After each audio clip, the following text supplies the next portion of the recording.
So I just want to talk a little bit about one of the biggest opportunity that businesses have on the internet just now, and that's around building online communities, virtual communities.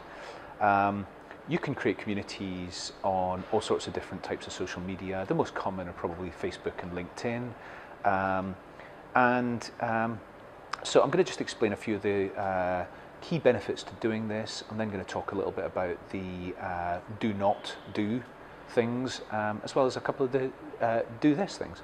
So the key things that our clients are talking to us about in terms of building virtual communities are the opportunity to demonstrate their expertise, to build trust with the people that are sort of stakeholders in their organization, to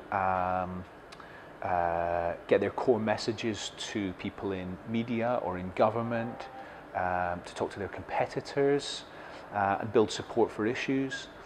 Some of the other things that our clients are considering as really good opportunities around virtual communities are to do with business development, to do with recruitment. If you go and find everybody that works for all of your competitors and bring them into your community, you've got a phenomenal talent pool to start recruiting people with. So here's some of the things that businesses have tried and failed at. Over-branding your community, putting your logo or the name of your organization into the name of that community, that's an instant turn-off for a lot of people. Here's an example. If I'm a pensions expert, I'm an actuary in a food company, and I get an invite to join the Deloitte Pensions Forum, I know that's a marketing initiative by Deloitte. If I get invited to join a community called Hot Pensions Issues 2014, I'm going to think that sounds dynamic, that's probably where my peers are, I'm going to learn a lot from that, and I'm not going to be marketed to. So making your community look like a marketing exercise is not a good idea.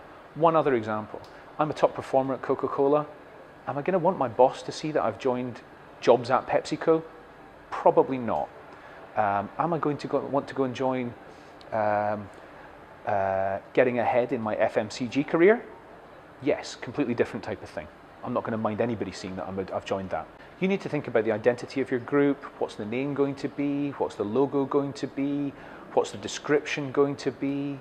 What are the templates going to look like? So when somebody joins, what's the message that they're going to get on joining that community? You need to think about how are you going to make use of features such as announcements, where you can send a message out which will go as an email to everybody in that community. How are you going to make use of these things? Very, very powerful thing to do. You need to think about what's the type of discussion that you want to create at that community, and make sure that your rules reflect that, make sure the description reflects that. You need to think about permissions. What are group members going to be able to do? Are they going to be able to join that community without your permission, or are you going to have to vet the people that are coming and joining it? Are you going to let your competitors come and join it? There's pros and cons of doing that. Are you going to let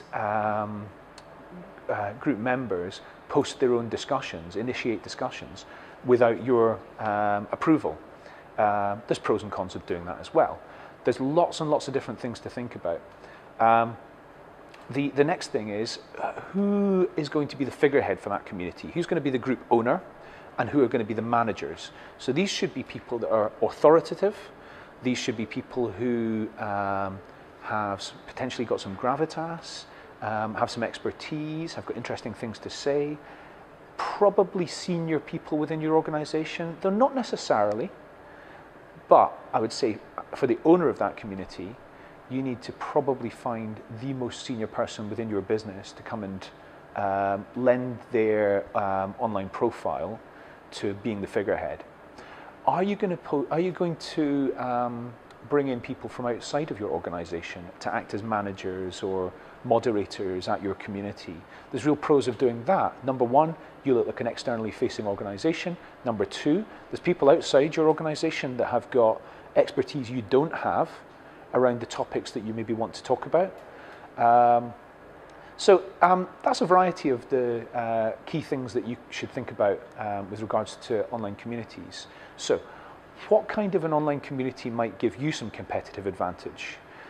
initiating conversation, demonstrating your expertise, leading debate, positioning yourselves as thought leaders within your industry, business development opportunities, getting to meet potential customers, as well as potentially creating a really, really powerful talent pool of individuals that you can actually go and broadcast your jobs to. So, yeah, just think about what might an online community give you as competitive advantage. If you want to know a little bit more, then the LinkedIn guide, which is also at my LinkedIn profile, has got a 30-point plan for creating virtual communities. Go through those 30 points. If you've got a great answer for each of those 30 pointers that I've put in that plan, then you will definitely create a powerful community. If you'd like to talk to me a little bit more, if you've got any ideas or you want to share some thinking, then feel free to get in touch. I hope you found this interesting. Thanks.